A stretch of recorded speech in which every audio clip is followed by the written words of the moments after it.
I recently faced a father's worst nightmare. I just caught our HOA president sneaking into my house while my son was home. Her excuse? She said it was just a routine safety check. Funny thing is, the only thing that needed checking that day was her face after my son destroyed her. Let me start from the beginning. The first time I knew, really knew, that Cynthia Vance was something more than your garden-variety neighborhood tyrant was on a Tuesday. It was hot, the kind of sticky summer afternoon where the air itself feels lazy. I was pulling into my driveway, my son, Ethan, quiet in the passenger seat beside me, scrolling through something on his phone that probably involved more lines of code than the entire tax system. We'd just come from his orthodontist appointment, a bi-monthly ritual of pain and payment. As I killed the engine, my eyes caught a flicker of movement at our front door. It was her, Cynthia Vance, in her signature blinding purple blazer that announced, "I run this place," slotting a master key into our deadbolt. She twisted it, but before the latch could fully turn, the door flew open a crack. Ethan stood there, hoodie half-zipped, staring her down. She jerked the key back like it was on fire. "Ms. Vance," Ethan said, his voice calm. "Try that key again, and the lock auto-emails every neighbor live." I stepped onto the porch, folding my arms behind him, silent backup, exactly where the camera could see me. Only then did Cynthia notice us. She pulled the door shut with a soft click, not slamming it, but closing it with the kind of smug ownership that made the hairs on my arm stand up. She adjusted the gaudy gold pin on her lapel, the official seal of the Eagles Crest Homeowners Association, and started down the walkway as if she'd just been watering my petunias for me. I was out of the car before the seat belt had even finished retracting. My feet crunched on the gravel. I was apparently 3 days late in sweeping, according to her last notice. "Cynthia," I called out. My voice was level, calmer than the storm brewing in my gut. She stopped dead, one sensible flat-soled shoe hovering over the pristine sidewalk. She turned slowly, a mask of pleasant surprise sliding over her face. It was a terrible mask. It didn't fit right. Her eyes, small and hard like pebbles, gave her away. "David." "Hello," she chirped, her voice a little too high. "Just doing a routine inspection. Your front door seemed a bit loose. I wanted to make sure it was secure for you." My front door was solid oak.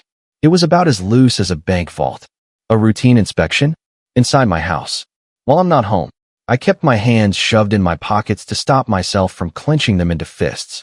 Ethan was getting out of the car now, his lanky, 16-year-old frame unfolding with a quiet reluctance. He stood by the open passenger door, watching, his expression unreadable. Cynthia's smile tightened. "It's in the bylaws, David. Section C, paragraph 4. The HOA president retains a master key for emergency maintenance and compliance checks. I was simply ensuring the safety and security of your property." She said, "Your property," like she was talking about a stray dog she had the right to put down. This wasn't the first time strange things had happened. A coffee mug moved from the sink to the counter.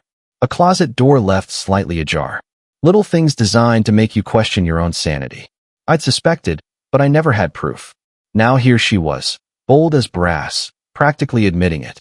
"So, you let yourself into my home without my permission, without any notice, and without an emergency," I stated, letting the facts hang in the thick, humid air between us. "It was a potential security issue," she countered, her voice losing its cheerful lilt and taking on the sharp, defensive edge I'd come to know from HOA meetings. "A loose door is a security issue. I fixed it by closing it properly. You're welcome." She gave me a curt nod, as if she'd just done me the biggest favor of my life, and turned to walk away. The sheer, unadulterated gall of it was breathtaking. It was like watching a burglar tell you he broke in just to make sure your alarm was working. I took a step forward. "This is the last time, Cynthia," I said, my voice low and hard. "The very last time you set foot in my house without a warrant or a handwritten invitation from me. Are we clear?" She stopped again, but didn't turn around. I could see the muscles in her neck tense up. For a long second, she said nothing. Then, without looking back, she scoffed. It was a small, dismissive sound, but it echoed across the manicured lawn. "Mind your tone, David," she said, her voice dripping with condescension. "Remember who runs this neighborhood." And with that, she walked away, leaving me standing in my own driveway, feeling a helpless, white-hot rage I hadn't felt in years. I looked over at Ethan. He was staring at the front door, his jaw tight. He hadn't said a word, but I saw it in his eyes. His fortress had been breached. His safe space was no longer safe. That was the moment everything changed. It was no longer about misplaced mugs or passive-aggressive notes. It was about a predator who had just marked her territory. And that territory was my home. I knew then that I would do anything, absolutely anything, to protect my son. What I didn't know was that my quiet, brilliant son already had a plan of his own. A plan that went far beyond a simple deadbolt. The war had been declared, and Cynthia Vance had no idea who she was fighting. She thought she was dealing with a tired single dad. She wasn't. She was dealing with a father bear and his genius cub. And we were about to build a trap she would never see coming. The question was, what kind of trap could possibly be clever enough to catch a snake like her? Moving to Eagle's Crest had been my big idea for a fresh start. After my wife passed, the city felt too loud, the memories too sharp around every corner. Ethan, who was only 14 at the time, had retreated so far into himself that he barely cast a shadow. He found his solace in the glowing green text of a command line, in the orderly, logical world of code. I found mine in the idea of green grass, quiet streets, and a community where he could maybe, just maybe, feel safe enough to be a kid again. The brochure for Eagle's Crest looked like a dream. Happy families, a sparkling lake, and a promise of secure, community-oriented living. The Homeowners Association was pitched as a good thing, a group of dedicated neighbors ensuring the place stayed pristine. Our real estate agent had called the HOA president, Cynthia Vance, wonderfully dedicated. Looking back, wonderfully dedicated was a polite way of saying power-mad dictator with a laminating machine. For the first 6 months, it was fine. We settled in. I got a handle on the ridiculously specific trash can placement rules, and Ethan seemed to like the quiet. He even made a friend, a kid from down the street who was also into computers. But then the notices started. Our lawn was a 1/4 inch too high. A garden gnome my late wife had loved was deemed aesthetically disruptive. Each violation came with a fine and a thinly veiled threat of further action. It was annoying, but I figured it was the price of admission to paradise. I paid the fines. I moved the gnome. I tried to fly under the radar. But Cynthia Vance's radar was a military-grade system designed to detect any hint of noncompliance. She thrived on it. At the monthly HOA meetings, she would stand at the podium in the community clubhouse, her voice ringing with authority as she publicly shamed residents for minor infractions. She wasn't just enforcing rules, she was feeding on the control it gave her. She knew who was having financial trouble, who was arguing with their spouse, who had a sick kid. She wielded these personal details like a weapon, ensuring everyone stayed in line. The master key was the ultimate symbol of her power. The rule was originally created for true emergencies, a fire, a burst pipe when the owner was on vacation. In Cynthia's hands, it became a skeleton key to everyone's private lives. People would whisper about it. I swear she was in my house. My next-door neighbor, a sweet old woman named Mrs. Peterson, told me once over the fence. My husband's military medals were out of their case, just sitting on the dresser. I never leave them out. But no one ever had proof. It was always just a feeling, a creeping sense of violation you couldn't quite put your finger on. Cynthia was smart. She was a ghost. My best friend Rick, a guy I've known since we were dumb enough to think jumping off a garage roof with a trash bag parachute was a good idea, thought I was being paranoid. Dude, she's an HOA lady, not a spy, he'd said over the phone. They're all a little crazy. Just buy a regulation height lawn gnome and call it a day. He didn't live here. He didn't see the fear in people's eyes when her car cruised slowly down the street. He didn't feel that cold dread that maybe, just maybe, someone had been walking through your home, touching your things, breathing your air. The day I saw her walking out of my house was the day the paranoia became a certainty. The conversation I had with Ethan that evening was one of the hardest I've ever had. We were eating dinner, the silence thick with what had happened. She can't do that, can she, Dad? He asked, pushing his food around his plate. Legally, no, I admitted. Morally, absolutely not. But she controls the board. It's her word against ours. And right now, we don't have any proof. He looked up at me, and for the first time, I saw the same fire in his eyes that I felt in my gut. It wasn't just fear anymore, it was anger. What are we going to do, he asked. I told him I'd look into new locks, maybe a simple security camera for the front door. He just nodded, but he had a look on his face I'd seen before. It was the look he got when he was working on a complex piece of code, seeing the solution in his head long before his fingers started to fly across the keyboard. A camera is a deterrent, he said slowly, his voice quiet but intense. It tells her we're watching. She'll just get smarter. She'll find another way. He was right. Poking the bear wasn't enough. We had to do more than poke it. We had to build a better cage. That night, after I thought he was asleep, I heard the soft, rhythmic click-clack of his keyboard coming from his room. The sound went on late into the night. He wasn't just surfing the web. He was building something. He was forging a weapon. The only question was, when he was finished, would we be ready to use it? A week after the confrontation in the driveway, the official letter arrived. It was delivered by hand, tucked neatly into the handle of our front door, its crisp white envelope looking offensively official against the dark wood. It was from the HOA Architectural Review Committee, a committee of 3 people, all chaired and controlled by Cynthia Vance. The letter informed me that the small, unobtrusive solar panels I'd installed on the back slope of my roof, the side of the house no one could even see from the street, were in violation of a newly minted aesthetic code. The code, it seemed, had been passed just 2 days prior at an emergency session I had not been notified of. The panels had to be removed within 7 days, or we would face a daily fine of $100. It was a declaration of war, plain and simple. She was retaliating, using the full bureaucratic weight of the HOA to punish me for daring to stand up to her. When I showed Ethan the letter, he didn't get angry. He got still. He read it twice, his eyes scanning the page, and then he looked at me. "She's not going to stop, Dad." "I know," I said, the paper crinkling in my fist. "I'll fight it. I'll call a lawyer." Ethan shook his head. "A lawyer will take months. We'll have thousands in fines by then. She knows that. This isn't about the panels. It's about control. She wants us to know she can do whatever she wants." He walked over to his laptop, which was perpetually open on the kitchen table.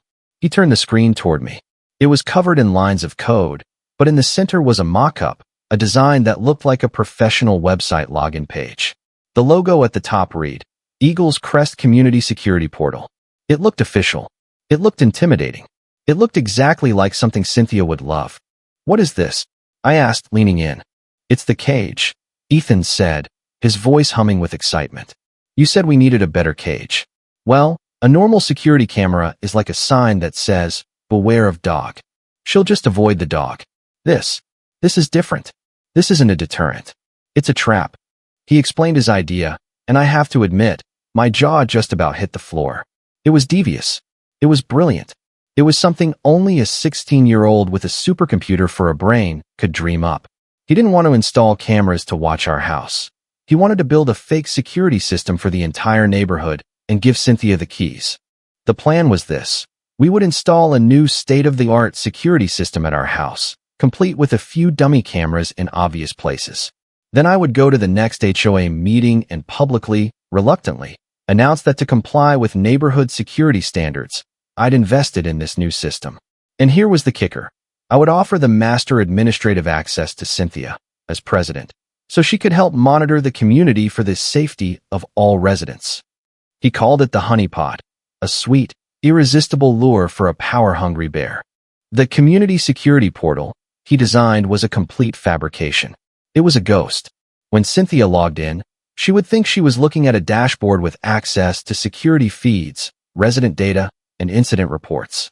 She would feel like she'd hit the jackpot, giving her even more power, more control. But the truth was the exact opposite. The portal was a one-way mirror. Everything she did inside it, every button she clicked, every file she tried to access, every search term she typed, would be logged. Every keystroke, every mouse movement, recorded. The system wasn't designed to watch the neighborhood, it was designed to watch her. It would build a perfect, undeniable, time-stamped record of her obsession and her abuse of power. "She won't be able to resist," Ethan said, his eyes gleaming. "You're giving her exactly what she wants, or at least, what she thinks she wants." The sheer audacity of it left me speechless. It was risky. It was borderline insane. It was also the single greatest idea I had ever heard. My son, my quiet, introverted boy, wasn't just playing defense anymore. He had designed an offense so sophisticated, so tailored to our enemy's specific psychosis, that it felt like something out of a spy movie. The decision was mine. Do I play by the rules and get slowly crushed by her tyrannical machine? Or do I trust my son and step into the abyss? Looking at the fierce determination on his face, I knew there was no choice at all. We were going to build his cage. But as we started down this path, a cold thought crept into my mind. What happens if the bear you're trying to trap is even more vicious and unpredictable than you ever imagined? The next 2 weeks felt like a covert operation. Our garage became mission control. I bought a handful of cheap dummy security cameras online, the kind with a single blinking red light to make them look real. I mounted one conspicuously over the front door and another pointed at the driveway. Right beneath it, Ethan swapped our deadbolt for a matte black smart lock, the beating heart of his trap. It was pure theater. The real work was happening on Ethan's laptop. He coded day and night, fueled by pizza and an intense, quiet fury. I'd walk into the garage, and he'd be completely lost in his work, his fingers a blur on the keyboard. He was building the portal, the digital trap, from scratch.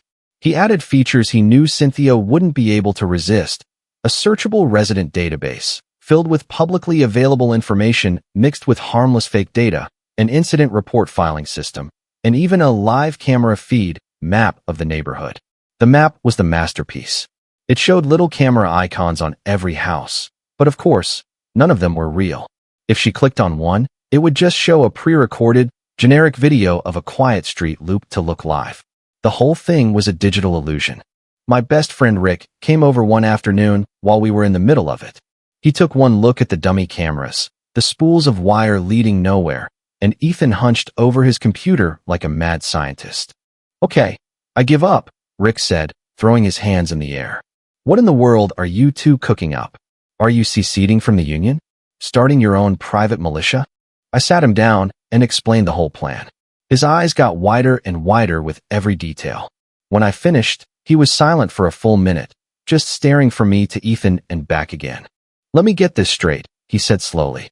"You're building a fake spy network to give to the spy, so you can spy on her spying on a fake network that you built." "Pretty much, yeah," I said, trying to sound more confident than I felt. "That is the most brilliantly stupid or stupidly brilliant thing I have ever heard," he declared. "This lady is going to sue you into the Stone Age. Or worse, she'll probably just put a lien on the Stone Age. But I got to say," he grinned, "I want a front row seat." The night before the HOA meeting was tense. The portal was finished. It was beautiful in a terrifying sort of way. Ethan walked me through the back end, the part only we could see. It had a dashboard of its own, a log that would track every single action Cynthia took. We tested it a dozen times. It worked perfectly. Now it was my turn. I had to be the actor. I had to stand up in front of all my neighbors and sell this lie. I practiced my speech in the mirror, trying to strike the right balance of defeated homeowner and responsible citizen. I had to make it believable that I was handing over this power to her, not as a trap, but as a peace offering. The morning of the meeting, a new notice appeared on my door. It was a final warning regarding the solar panels. The fine was now officially active, backdated to the day before. She was tightening the screws. "She's trying to make you angry," Ethan said, looking at the notice. "She wants you to show up tonight and yell. She wants to look calm and in control while you look like a lunatic." He was right. Her strategy was to provoke, then play the victim. Our strategy was to play the lamb, right up until the moment the trap sprung. That evening, the community clubhouse was packed. Cynthia was at the podium, basking in the fluorescent lights. I waited until the new business portion of the meeting. Then I stood up. My heart was pounding against my ribs like a trapped bird. "Cynthia," I began, my voice sounding shaky, which was actually perfect. "I received your final notice about the solar panels." A smug little smile played on her lips. "Yes, David. The rules are the rules." "I know," I said, letting out a sigh. "And look, I want to be a good neighbor. I know we got off on the wrong foot. The truth is, security is important to me, especially with a teenage son at home." I saw her lean forward, her interest piqued. This was it. "So, I've installed a new comprehensive security system, and I'd like to formally grant the HOA, you specifically as president, master administrative access, so you can use the system to help keep an eye on things for the good of the community." A murmur went through the crowd. My neighbor, Mrs. Peterson, looked at me with wide, confused eyes. Cynthia was stunned into silence. I had just handed her the biggest, shiniest key to the kingdom she could ever imagine. Her mind was probably racing, thinking of all the new ways she could peer into everyone's lives. After a moment that stretched for an eternity, she composed herself. "Well, David," she said, her voice dripping with false magnanimity, "that is a very generous and responsible offer. On behalf of the entire community, I accept." She thought she had won. She thought I had folded, that I had surrendered completely. But as I sat down, my phone buzzed in my pocket with a notification from Ethan, who was monitoring from home. It was a single sentence. "She's creating her login right now." The bear had taken the bait. The question was, now that she was in the cage, what would she do with her newfound imaginary power? The first few days were quiet. On our secret back-end dashboard, Ethan and I watched Cynthia log in and out of the portal. She was just exploring, clicking around the fake camera feeds, browsing the resident database. It was like watching a shark circle a swimmer, just looking for now, getting a feel for the water. I could almost picture her in her beige house, a cup of tea in one hand, her mouse in the other, drunk on the feeling of omniscience. The first real test came a week later. There was a small dispute in the neighborhood about a dog barking. A resident named Mr. Thompson had a beagle that, according to his neighbor, howled at the moon. The neighbor had complained to Cynthia. Normally, this would result in a series of nasty letters and a fine, but now Cynthia had a new toy. We saw it happen in the logs. At 10:17 p.m., her user account, cvance_admin, accessed the incident report feature. Then she navigated to the resident database and pulled up the file from Mr. Thompson. What she didn't know was that Ethan had planted a little piece of bait in his file. He'd added a fake, digitally aged photo of Mr. Thompson's backyard. And in the corner of the photo, almost hidden behind a bush, was a small, unauthorized tool shed. The shed didn't exist. The photo was a complete fabrication. The next morning, Mr. Thompson found a violation notice on his door. It wasn't about his dog. It was about an unapproved auxiliary structure in his backyard, complete with a screenshot from our fake security portal as evidence. The fine was $500. Mr. Thompson, a retired history teacher who wouldn't build a birdhouse without a permit, was livid. He stormed into the next HOA meeting, waving the letter, his face beet red. "This is outrageous," he bellowed, pointing a trembling finger at Cynthia, who sat there looking as cool as a cucumber. "There is no shed in my backyard. There has never been a shed in my backyard." Cynthia simply smiled her reptilian smile. "Mr. Thompson, the evidence is quite clear," she said, her voice calm and patronizing. "Our new community security system, generously provided by Mr. Martin," she gave me a nod, "captured the structure quite clearly. The system doesn't lie." Half the room turned to look at me. I could feel their suspicion. Had I really given this woman a weapon to use against them? I had to fight the urge to stand up and blow the whole thing wide open right there. But Ethan's words echoed in my head. Let her build the case against herself. Mr. Thompson was shouting now. "It's a fake. That picture is a fake." Cynthia sighed dramatically. "Please settle down. If you continue to be disruptive, I'll have to have you removed." She was using the fake evidence from our fake portal to publicly gaslight and humiliate a man in his 70s. It was cruel. It was vicious. And it was exactly what we needed. We now had our first concrete piece of proof. We had a digital trail showing her accessing the portal, viewing the fake photo, and we had the violation letter she generated based on that lie. She was no longer just a trespasser. She was actively fabricating evidence to harass her neighbors. It was a major escalation. The logs on Ethan's computer were no longer just a record of her snooping. They were becoming a criminal file. Rick called me that night, his voice a mix of awe and terror. "I heard what happened to poor old Thompson," he said. "You guys created a monster. She's using your fake stuff to go after real people." "That's the point, Rick," I said, pacing my kitchen. "We have to let her think the system is real. We have to let her trust it completely." But hearing the worry in his voice planted a seed of doubt in my own mind. Thompson was a real person. He was embarrassed, angry, and out $500 because of our trap. Were we any better than her, using deception to fight deception? Was this justice? Or was it just a more complicated kind of revenge? We were walking a fine line, and the ground was getting softer with every step she took. I knew we had to be close to the end game because I wasn't sure how many more Mr. Thompsons I could stomach. Cynthia had proven she would use the system to hurt people. The trap was working perfectly, maybe a little too perfectly. She was becoming bolder, more brazen with every login. What we didn't know was that her real target wasn't a tool shed or a barking dog. Her real target was me, and she was about to use our own weapon to try and take the final shot. The fallout from the Thompson incident was exactly what you'd expect. He refused to pay the fine, and Cynthia, armed with her digital proof, put a lien on his house. The neighborhood was buzzing. People were divided. Some thought Thompson was a cantankerous old man getting what he deserved. Others, like Mrs. Peterson next door, looked at me with worried eyes, as if I had personally handed a loaded gun to a mad woman. She was right, in a way.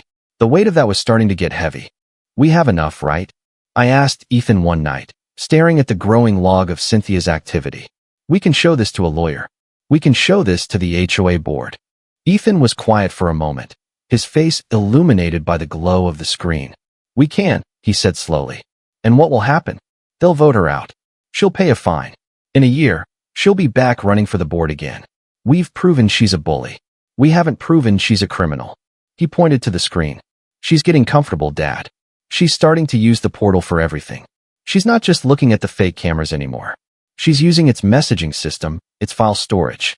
She thinks it's her own private, secure server. He was right. We were at a crossroads. Do we pull the plug now and settle for a small victory, freeing Mr. Thompson, but leaving the snake wounded and angry? Or do we let it ride, digging for something deeper, something that would remove her from our lives for good? This whole thing had started because I wanted to protect my son, to make our home safe. But now it was bigger than that. It was about what was right. It was about stopping a predator before she hurt anyone else. It was about justice. I made the decision. Okay, I said, my voice firmer than I felt. We see it through, but we have to be ready. She's coming for us next. I can feel it. It didn't take long. 2 days later, the letter came. This one wasn't about solar panels or gnomes. It was a formal notice of safety inspection. According to the letter, an anonymous tip had been filed through the community security portal suggesting that our house had potential structural and electrical faults that posed a clear and present danger to the community. The letter stated that Cynthia, in her capacity as HOA president, would be conducting a full, top-to-bottom inspection of our home in 3 days' time. She would be using her master key to enter at 10 a.m. sharp. It was the checkmate move, or so she thought. She was using our own system against us, manufacturing a reason to get back inside our house. She probably figured we'd refuse, which would give her grounds to fine us into oblivion or even start foreclosure proceedings. If we agreed, she would get what she'd wanted all along, the chance to walk through our home, to assert her dominance, to look for any real violation she could find. My friend Rick nearly had a heart attack when I told him, "You have to stop her, David. Call the cops. Tell them she's harassing you." "With what proof, Rick?" I countered. "She's following the bylaws to the letter. She has an anonymous tip from a system I gave her access to. On paper, she's the hero, and I'm the guy with the dangerous house." This was her endgame. She wanted to break me. She wanted to stand in the middle of my living room and declare victory. But she was making the same mistake all arrogant people make. She was underestimating her opponent. She thought she was walking into a house to inspect it. She had no idea she was walking onto a stage. She scheduled it for 10 a.m. on Wednesday, I told Ethan. She thinks we'll be at work and school. Ethan looked up from his keyboard, and a slow, cold smile spread across his face. It was a look I'd never seen on him before. It was the look of a hunter who knows the prey is just about to step into the snare. "Good," he said simply. "That gives me enough time to upgrade the streaming protocol." "Streaming protocol?" I asked, my blood running cold. "What streaming protocol?" He turned his laptop around. He'd added a new function to our secret dashboard. It was a simple button with a skull and crossbones icon. He called it the nuclear option. With one click, this button would take the live feed from the new, real micro cameras we had hidden in our living room and send it to every single email address in the Eagle's Crest HOA directory. He wasn't just going to record her, he was going to broadcast her, live, to the entire neighborhood. The moral crossroads was behind us now. We were on a direct path to a confrontation she couldn't lie or bully her way out of. We were going to let her walk right into the lion's den. But what we didn't know was that she wasn't just coming to look around. She was bringing her own venom. Wednesday morning arrived with a kind of dreadful stillness. The air was thick with anticipation. Ethan and I were a bundle of nerves, a two-man army waiting for the final invasion. He had stayed home from school, and I had taken the day off work, but we made sure my car was gone from the driveway by 8 a.m. We were camped out at Rick's house, 3 blocks away, our mission control now remote. Rick was pacing a trench in his own carpet, chewing on his fingernails. "I feel like I'm an accessory to something," he muttered. "This is crazy. You're broadcasting your house being broken into. What if she doesn't do anything? What if she just walks in, looks around, and leaves? You guys will look like psychopaths." "She'll do something," Ethan said, his eyes glued to his laptop screen. "Her ego won't let her walk away empty-handed." He had set up a new screen on his laptop. On the left was the view from our hidden living room camera, a high-definition, wide-angle shot. On the right was our secret dashboard, tracking her every move in the fake portal. At 9:58 a.m., her car, a pristine white SUV, rolled slowly down our street and parked directly across from our house. We watched on the real security camera feed from Rick's Wi-Fi. At 10 a.m. on the dot, she got out. She was dressed in the same electric purple blazer, a clipboard in her hand. She marched up our walkway with a purpose, a general surveying the battlefield before the attack. She didn't even knock. We watched as she put the master key in the lock, turned it, and pushed the door open. She was in. For a moment, she just stood in the entryway, her silhouette framed by the morning light. She scanned the room, a smirk of triumph on her face. Then she stepped inside, letting the door click shut behind her. The show was about to begin. For the first few minutes, she did exactly what we expected. She walked around the living room, running her fingers over dusty surfaces, peering at family photos with a sneer. She made a few notes on her clipboard, probably fabricating violations. The silence in my own living room was so dense it felt alive. Cynthia's pen scratched once more across the clipboard. Then she paused, tilting her head like a vulture scenting a weak heartbeat. Ethan's voice hissed through the barely audible earbud I'd jammed in earlier. I was hiding in the narrow shadow between the bookcase and the staircase, close enough to smell the oversweet gardenia perfume she apparently bathed in. "Dad, motion sensor shows she's 5 feet from camera 3. Stay frozen." Easy for him to say. Every muscle in my legs was begging to tremble. Cynthia drifted toward the family photos lining the wall, pretending to admire them while her free hand tested picture frames for hidden safes. She tapped the glass over Isabella's favorite beach snapshot, smirked, and moved on. Suddenly, the smart lock above the front door chirped. Ethan's programmed heartbeat ping that registered each 30-second interval. Cynthia stiffened. The tiny LED went from soft blue to pulsing amber, an innocuous diagnostic pattern to anyone else. But I knew it meant recording plus remote override armed. She stepped closer, mesmerized by the light. My phone vibrated. A text from Ethan. "Let her try it. Wait for my cue." Cynthia raised the master key, curiosity overpowering caution. She slid it in. Click. Instantly, the house speakers, wired secretly the previous night, popped alive with a low, omnidirectional sub-bass rumble. It wasn't loud, but it vibrated the drywall like a passing freight train.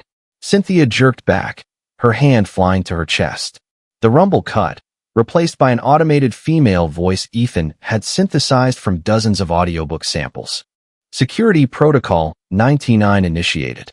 Please present administrator credentials." Cynthia's eyes went saucer-wide.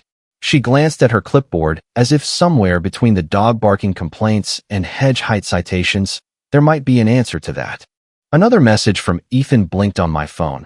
"She'll either bolt or dig." Betting on dig. Cynthia chose dig. She marched to the router shelf under the TV, yanked out her phone, and started snapping pictures of the cabling. Evidence, no doubt, for a future violation about unregistered electronic security grids. While her back was turned, I risked shifting my weight, blood screaming through cramped calves.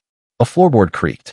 Cynthia froze midway through another photo, the phone's camera light haloing dust motes in front of her purple blazer. She pivoted, predator quick, scanning the room. I held my breath.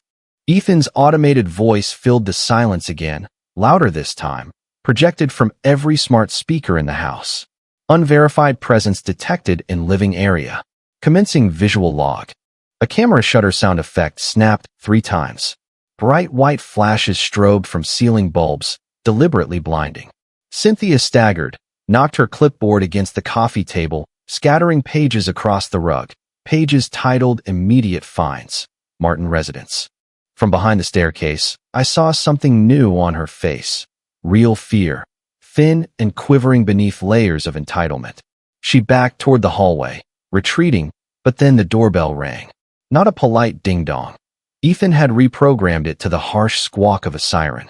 Cynthia spun, collided with the umbrella stand, and cursed. Through the sidelight window, a brown uniformed Amazon driver waved a parcel. Wrong house, right time. Ethan had rerouted my usual deliveries to arrive precisely now.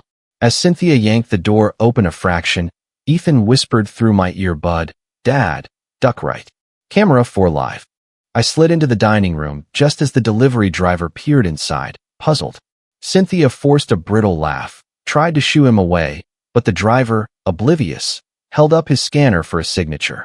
The second her grip tightened on the stylus, the smart lock chirped again, locking them both outside.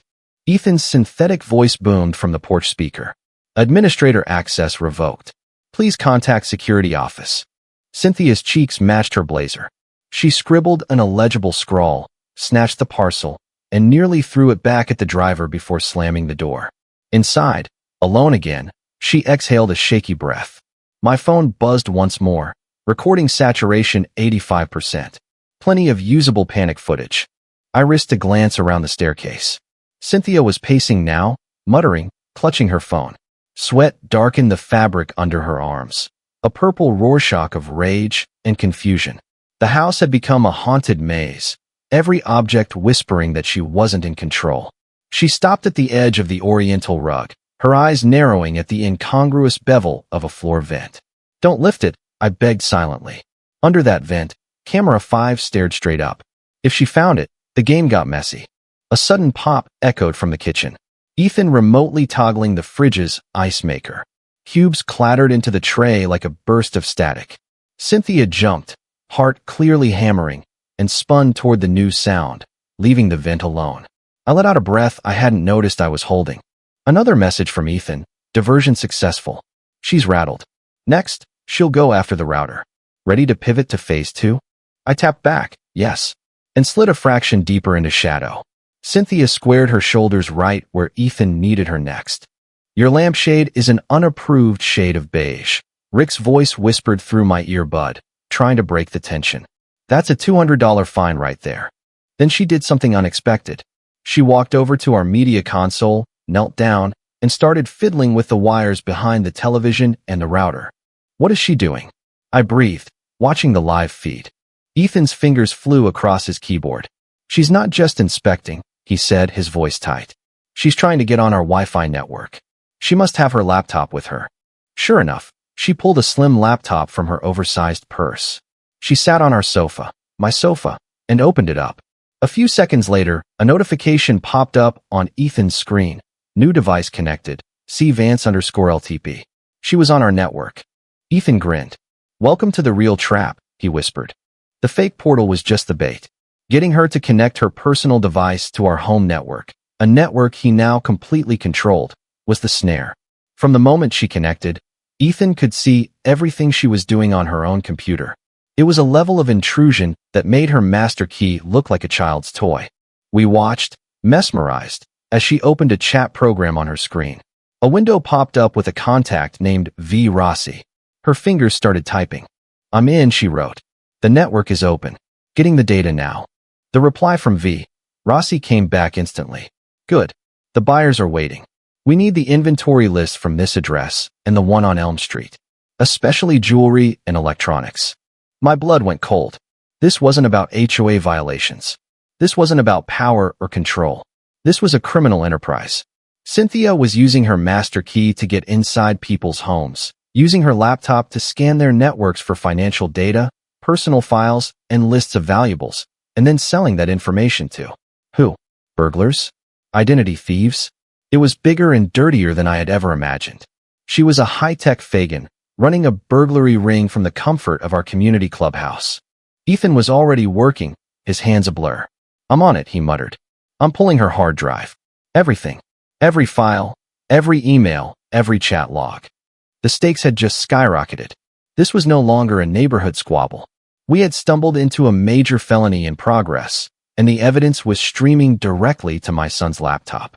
Now, the question wasn't just how to expose her. It was how to do it without getting ourselves caught in the crossfire. The air in Rick's living room was so thick you could have cut it with a knife. We were watching a split screen of pure evil.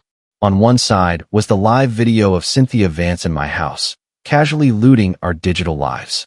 On the other was a direct feed of her laptop screen as she chatted with her criminal associate about selling our information to a team of burglars. My heart was a drum solo against my ribs.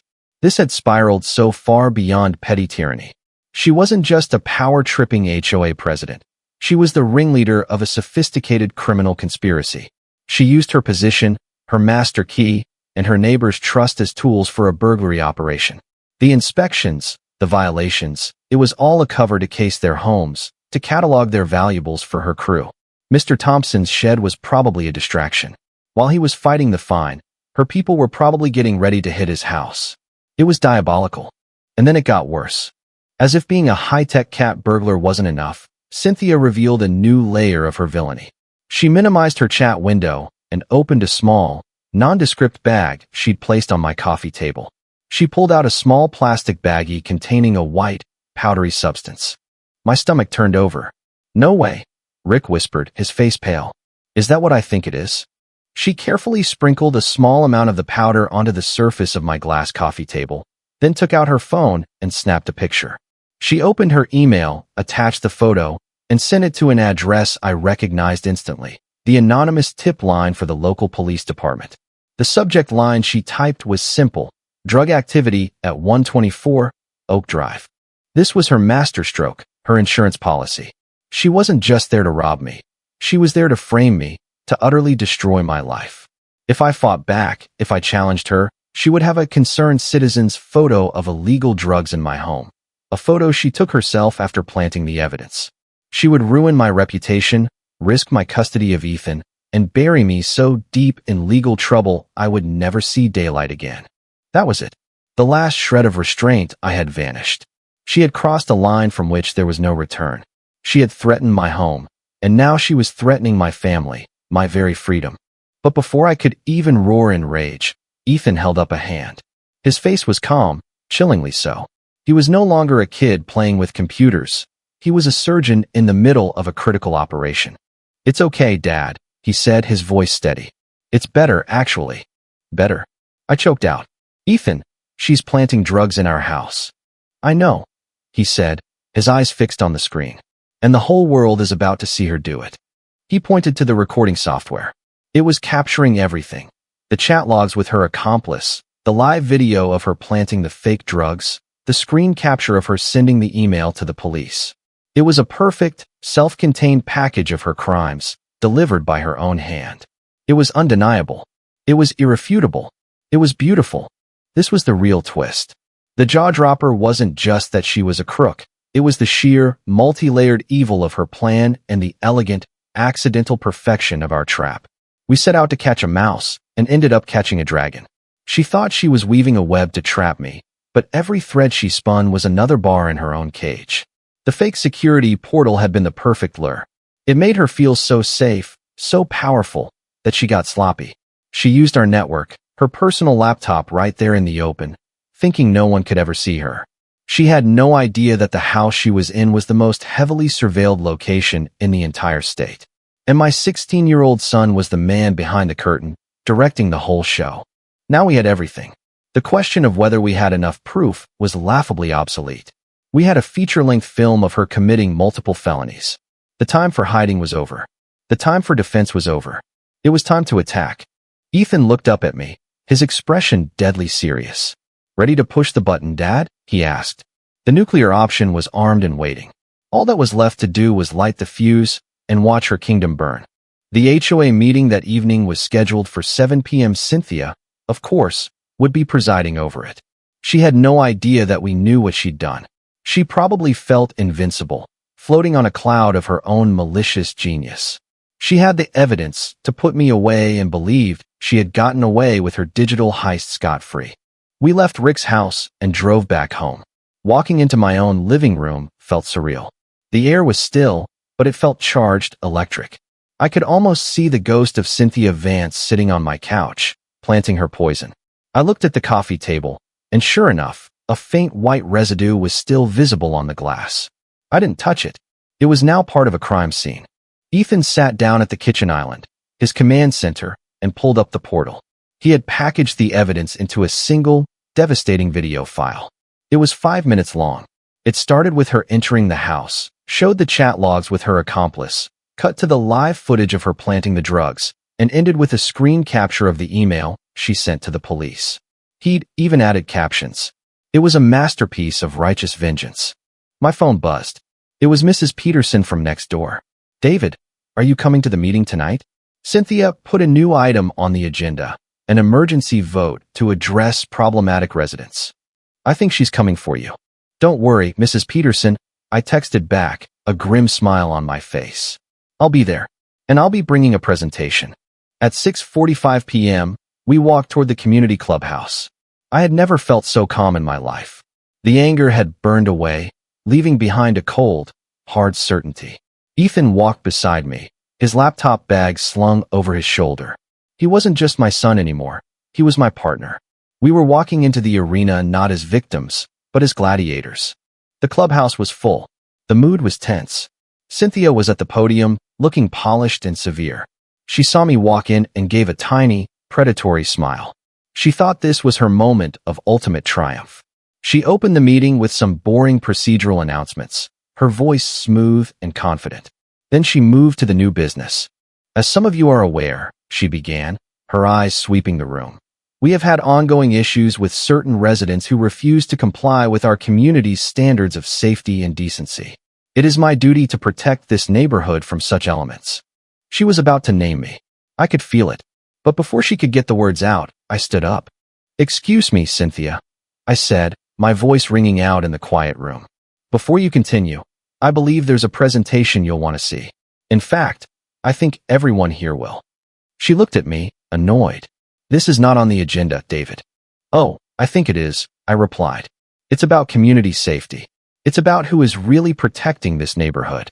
I looked at Ethan. He gave me a sharp nod. He hit a button on his keyboard. At that exact moment, every single cell phone in the room buzzed or chimed. An email had just gone out to the entire HOA mailing list. The sender was Eagles Crest Security Task Force. The subject line was, "A special presentation from your HOA president." The body of the email contained only a video link. A confused murmur filled the room.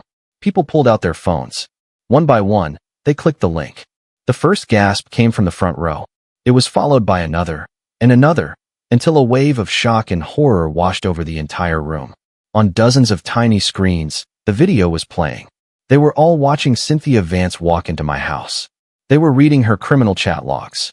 Their eyes widened as they saw her pull out the baggie and sprinkle the white powder on my table.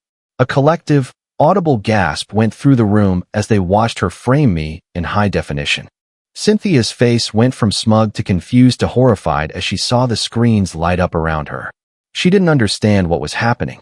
Her world was crumbling in real time, and she didn't even know why. Then her own phone buzzed. She looked down at it, her hands trembling. She saw the email. She saw the link. Her face turned the color of ash. At that exact moment, the double doors at the back of the clubhouse burst open. 2 uniformed police officers stepped inside, their faces grim. "Cynthia Vance," one of them called out, his voice booming, "You need to come with us." The showdown was here. There was nowhere to run, nowhere to hide. Every screen in the room was a witness. Every neighbor was a juror. And the verdict was guilty as sin.